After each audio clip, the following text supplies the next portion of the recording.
Does Christianity owe more to his understanding of Jesus' death and resurrection than it does to Jesus' own teachings? Why is it important to consider Paul's role in the formation of Christianity? Well, this is, as a New Testament scholar, this is something I think about a lot, and that I've thought about for a long time, because there are a lot of people, not just New Testament scholars, but there are a lot of people who will argue that that Jesus didn't start Christianity, but Paul did. Famous people. Nietzsche thought this. George Bernard Shaw, who wrote, most people be most familiar with him because he's behind Pygmalion. They won't know about that, but My Fair Lady. He's the playwright, brilliant. And he wrote a book. He wrote an essay once called "The Monstrous Imposition on Jesus," which is about how Christianity just really botched it by dealing with what Paul's views were instead of what Jesus' views were. And this became a very popular view for a while, and it still is, I think. This religion was quite clearly Judaism. Do you think it would be reasonable to say that Jesus' teachings aren't an attempt to construct a new theology, but to explain how Jewish law should be followed and to prepare for the imminent kingdom of the Jewish God?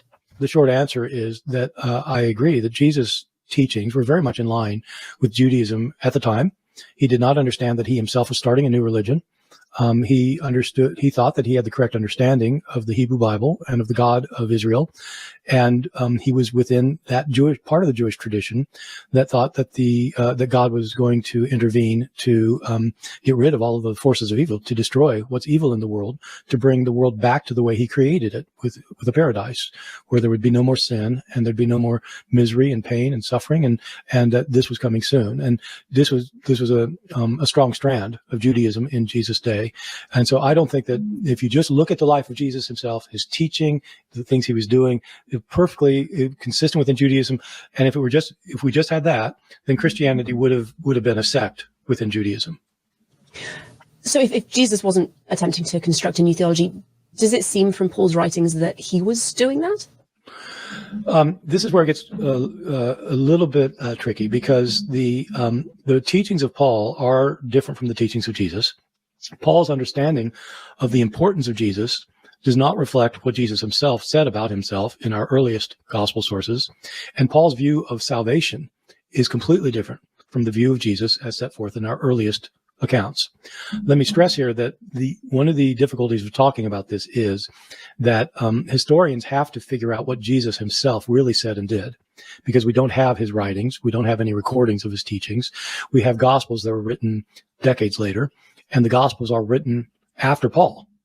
We're used to thinking of the Gospels as being the first books of the New Testament, because they are in our New Testaments, but they weren't the first books written. They are being written based on how understandings of Jesus had developed over the decades. Paul also is writing a couple of decades after Jesus. And so to understand Jesus, you have to get behind all of these sources to figure out what the man himself really said and did. And so when I talk about what Jesus said and did, I'm talking about that. Jesus, in that understanding, did not preach that his death and resurrection is what would bring about salvation for the world. That is not what the historical Jesus was teaching. But since Paul advocates this belief that it's Jesus' death and resurrection that is all important, he's the first one with God proclaiming that. Does that mean that he started this thing we call Christianity? Did Paul think that he was starting a new religion, and would he have identified as being something other than Jewish after his conversion, change of heart, whatever we want to call that? Yeah, well, this is a great question, because I think a lot of people get the answer to this one wrong. I have no trouble talking about Paul's conversion. I don't mind using that word, but I define it in an important way, I think. Conversion just literally means to turn around. You've got one point of view, you've got one philosophy, you've got one religion, you've got one idea, and you switch and you go the other direction. Paul did that. But in his view, his conversion was not from one religion to a new religion. His conversion was with his understanding of Jesus and and the importance of what Jesus did for salvation. So he converted in that sense. Paul continued to think he was Jewish. He would have been aghast by somebody telling him he wasn't Jewish. Yes, he was Jewish. In fact, he was the one who understood Judaism, because he knew that the Jewish Messiah had come. And he knew that the Messiah was not supposed to be somebody who came to destroy the Romans and set up a kingdom in Israel. The Messiah was somebody who was supposed to die for the sins of the world and be raised from the dead. That's what God planned from the beginning. And God planned for that message to go to non-Jews. This is how God fulfills his predictions in the book of Isaiah that the whole world will, march to Zion and will follow the God of Israel. God's doing that. He's fulfilling that promise through Jesus. So Paul's the one who saw that. His view, he saw that, he understood that, he converted to believe that, but it was Judaism. This was true Judaism. This is what Judaism was supposed to be for Paul. And Paul, you mentioned, saw himself as an apostle to the Gentiles specifically. And despite being Jewish himself and viewing Jesus as the Jewish Messiah, he made it very, very clear that non-Jewish followers of Jesus did not need to convert to Judaism. In fact, should not convert to Judaism because that's completely missing the point. In your opinion, how much of this focus of Paul on Gentiles not becoming Jews contribute to the formation of Christianity as a new and distinct religion? So if Paul had focused more on the Jewish community or required conversion, do you think that followers of Jesus would have remained as an offshoot of Judaism? Yes, I do. I think that Christianity would have remained a sect within Judaism. Paul did not contribute the theology that Jesus' death and resurrection brings salvation.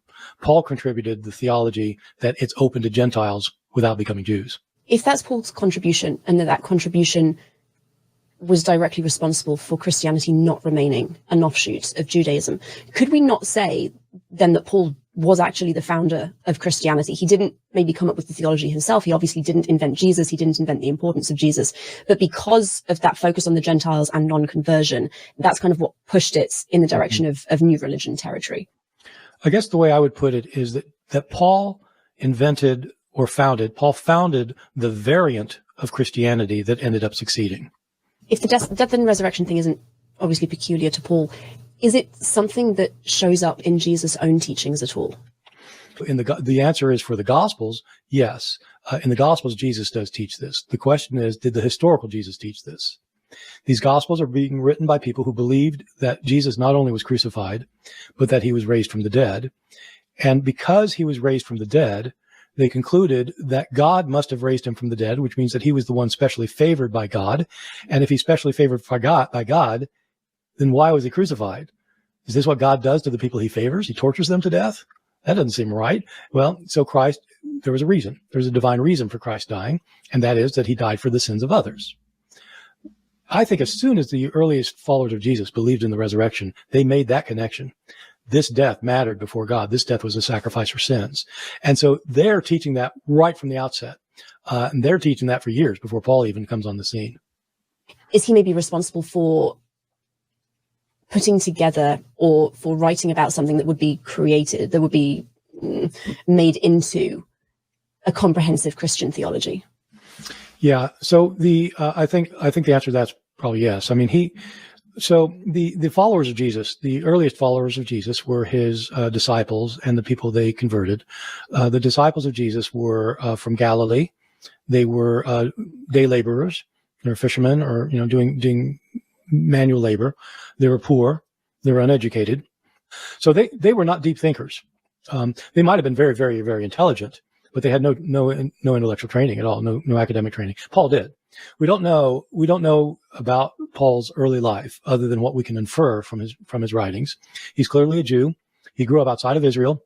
He grew up, he tells us, as a Pharisee. So he accepted the Pharisaic understandings of Judaism. He had to be highly educated because he writes complicated Greek. That took years and years of education. He works out theological views that the others never would have thought of.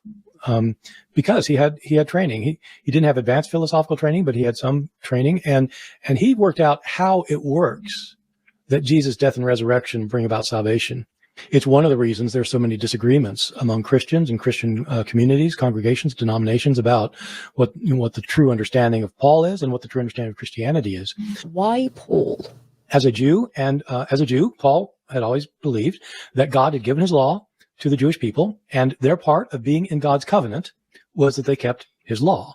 God agreed to be their God if they would be his people, and being his people meant keeping his law. At his conversion, Paul realized that if Jesus' death and resurrection is what puts a person right with God, it would put a person right with God whether or not they followed the Torah. Because the Torah doesn't make you right with God. If you're a member of the covenantal community, you're supposed to keep the Torah, but you're not going to earn God's favor by keeping the Torah. You're not going to be saved by keeping the Ten Commandments. Because if you could do that, if you could be a good Jew and have salvation, there'd be no reason for Christ to die. This is the realization Paul had at his conversion. And it may have been just like a sudden thing. He's been persecuting these Christians for talking about the death of the Messiah. He thinks that's nuts. And all of a sudden he realizes that, oh my God, this is how God is doing it for everybody. It's the death and resurrection of the Messiah, not the law.